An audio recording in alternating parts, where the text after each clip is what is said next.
Hello, hello, eternal souls. I just want to let you know right off the bat that there will be spoilers, but there will always be this signal when they're on, so you can either mute it or skip it. We can't have this sort of video without any type of spoiler, but I will try to keep it at the minimum, except when that's on. You shouldn't have to worry about that. And I will like to say right off the bat, you know that the fail Mary project, the thumbnail, that is a bit provocative because you have to sort of hustle in the YouTube streets nowadays. Maybe you always did, but I absolutely loved Project Hail Mary. As far as book adaptations, it is top tier. Of course, it's not perfect, which is why this video exists at all. But I just loved it. It just worked. It's true to the book. That's the best way to say it. It's true to the book. It is not a page to page type of thing. Obviously, it can't be. But even some of the things that I feel like should have been included, even though they aren't, it still works in the same way that the book works in the important aspects of it.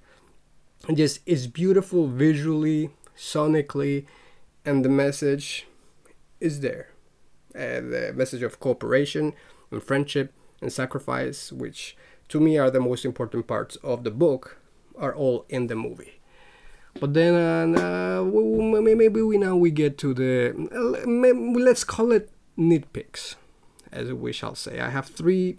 There's a lot of things that I would have liked to see that happen in the book to happen in the movie, but at the same time, I understand why they were omitted or really condensed into blink and you miss them moments, because there is a lot of information that is on the book that is on screen, but it's like there for one frame. It's like some of it is just written on a whiteboard or on a screen, or a comment that one person makes is like a few pages of the book. Anyways, that usually happens in pretty much every adaptation. But there are three things that for me personally did not work in the movie. And the second one, I actually think if you listen to the second one before watching the movie, you will appreciate or enjoy the movie much more by knowing it. So stick around for the second point. And if you, I want to balance it. So at the end of this, it will be very spoilerful, but I will add three things that they changed or sort of changed or added to the movie that I actually really enjoyed. Changes that I liked that weren't in the book or were different in the book. And anyways, I'll say that at the end. But now for my first point. This is a very personal one for me, because the way that I consumed the book, the way I experienced it first, is through the audiobook, which was the way that a lot of people, because it is said that it is one of the best audiobooks of all time. So if you have the time, just give it a chance. Just give the audiobook a chance. I think maybe the optimal experience might actually be to watch the movie and then listen to the audiobook. But point number one, it is that I did not really like the voice they chose for Rocky. And it's just like, my sister didn't listen to the audiobook. She had absolutely no issue with the voice, and I don't think the voice is bad in the movie by any means. I didn't hate it. It's just after listening to the audiobook, you know how good it can be. So to have the highest level possible to be lowered for the movie, it just, that didn't work for me, especially when that was such a perfect moment to add the same voice actor into that same role. Like, it could have been easily done, and it actually is added as an Easter egg to a part of the scene that happens there. But it just, that makes it even worse, because it's like they had access to it but chose not to. And I do know the story that they were gonna use a different voice. Maybe they were gonna use the narrator that narrated the audiobook, but the puppeteer who puppeteered Rocky, he was doing the voice as they were recording, and so the filmmakers felt like there was a true connection there, and so they just kept that voice. And it's a beautiful story, but for me, having listened to a different voice that I liked more, it was hard to love that one, especially when the one in the audiobook just has so much more personality and emotion. But let's go to point number 2, which I said will actually help you enjoy the movie more. And this is something that maybe some people will have actually noticed and gravitated towards, or like captured as they watch the movie, because it's not that it's not clear, but when it comes to the structure of the book and the movie itself, it is this main story of something that's happening on space, and you have flashbacks that sprinkle throughout. And that's not really a spoiler because that's just a structure a lot of movies have. But the flashbacks actually serve a very important role, and that is that this person that is up in space, he doesn't even remember who he is. He doesn't know who he is. His memories are lost. And every single flashback that happens is him getting those memories back. But the movie doesn't really make that clear. So when you see a flashback, you just think it's another one of those tropes that a lot of movies have, that, oh, it's just a flashback. It's showing me what happened before, but that doesn't mean that he didn't remember that before, and when the flashback happened, now he's remembered that. So it does translate to the movie, where if you already know it, you can tell that it's the same thing, but the movie itself doesn't make it clear. And I knew it while I was watching it, but I did go to watch it with my sister, and I talked with her afterwards, and she had no idea. She just thought they were flashbacks. She even asked, oh, is the structure the same in the book? And of course it was, because the structure was a very important part of it. Especially for a couple of moments that were very meaningful in the book.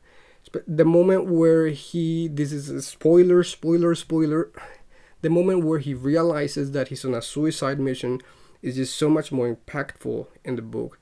And then the moment when he realizes that he didn't volunteer for the mission, that he was forced, he was drugged to be there, it was much more impactful in the book. And I do think that it works as a twist for the audience. When we find that out, it still hits pretty hard, but it missed that layer where you really feel the devastation that he has. That second layer, that it was a twist for him. It was a huge revelation for him that he didn't, because he had sort of come to terms with the fact that, okay, fine, I'm gonna die, but I did this because I was brave. I did this because I was a hero. But then he realizes, wait a minute, I wasn't brave. I didn't want to be here. I didn't want to die for the world. And the movie it doesn't hit the same way. And it's there because they do have a scene of him where he looks sad after the flashback, but it's just very brief, and it doesn't show the extent of how devastated and how betrayed he feels at that moment. So yeah, I feel like we didn't get that. There's this moment in the movie, I'm getting into a lot of the spoilers now, but there's a moment in the movie where he realizes that he doesn't have to die because Rocky offers some of the astrophage to get him back to Earth. And it is one of the most powerful, emotional, poignant moments of the movie, and you just see all the emotion in Ryan Gosling, which, by the way, he is just a force to be reckoned with. Probably maybe one of his best performances to date. But anyways, that moment is so powerful, and it works perfectly. But I feel like those other moments when he finds out that he is on a suicide mission, and when later he finds out that he didn't volunteer to be there, those moments could have been just as impactful, just as emotional. And maybe they did that consciously because they didn't want to have too many of those moments, because the movie as a whole is pretty emotional. And maybe they did that on purpose, but for me, that didn't work for me, because those were some of my favorite moments in the book. And I don't know, I get sidetracked. This is already longer than I wanted it to be, so I wrote the points. And the third point is that I feel like they did a good job of removing stuff to keep the pace going. It didn't feel like a 2.5 hour long movie, and so they had a good pace.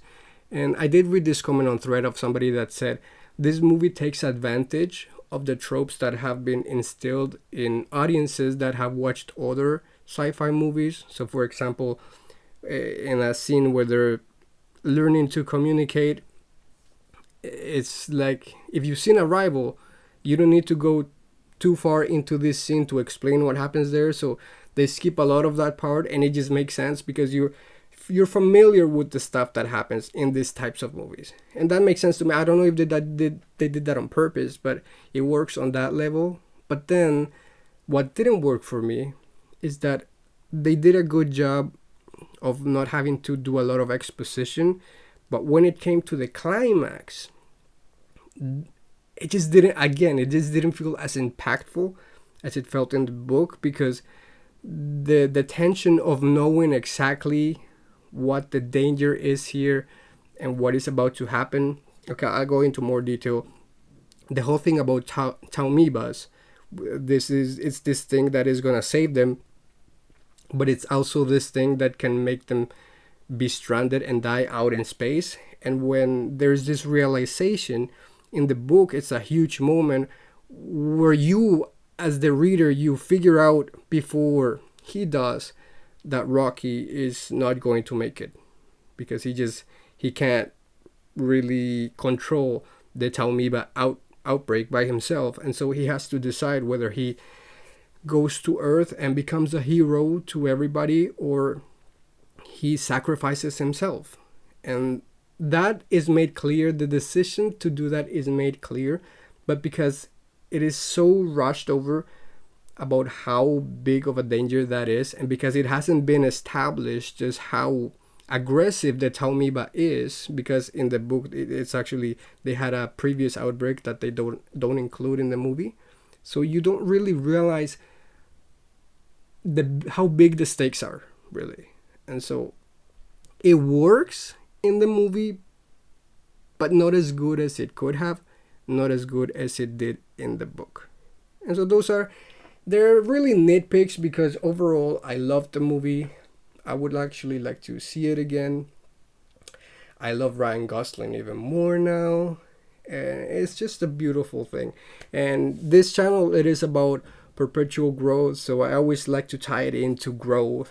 And obviously reading books is just, you always, even if it's fiction, even if it's about whatever, even if it's just like this cozy little book. I recently read this cozy book that wasn't necessarily my cup of tea, but it made me see a different perspective that I hadn't seen pretty much ever. And so it's like reading books, just, it expands your mind. And listening to books also does that. There's nothing wrong with that. I call it listening. I do like to differentiate between reading and listening to books, but both are amazingly great, and I do think we should be reading more and analyzing the media that you consume and comparing things. It is an exercise for the mind, and anytime you exercise your mind, it is the same like when you exercise a muscle. It's not gonna grow necessarily physically, but it is gonna grow in the sense that you have stronger synapses, you have maybe a stronger recall, and it's just beautiful. You can read about the benefits of reading books, and I think we all know that really analyzing anything really helps grow your mind. And also, there's this beautiful thing that I realized while I was thinking about this, and it's just that reading a book or listening to it is a closer medium to video games than TV and movies, because it is just such an immersive experience, and video games do that too in a different way. And I don't know which one actually is more immersive, because when you read a book, you're sort of creating that world yourself with the author, because you fill in the blanks, and however they describe something, you're going to picture it differently in your mind. So you are creating more when you're reading a book. And when you're playing video games, the world is already created for you, but you do have a bit more freedom into, depending on the video game, to where you go and how you do things.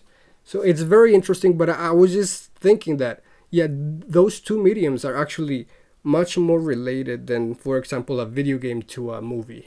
So I just thought that was a interesting observation. And I did tell you that I would end with three things that I did like that they changed. Let me remember what they are. Yes, there is this little room that they add in the movie where there's this augmented reality where Grace go. All of this is spoilers, by the way. This is spoilers from here to the end.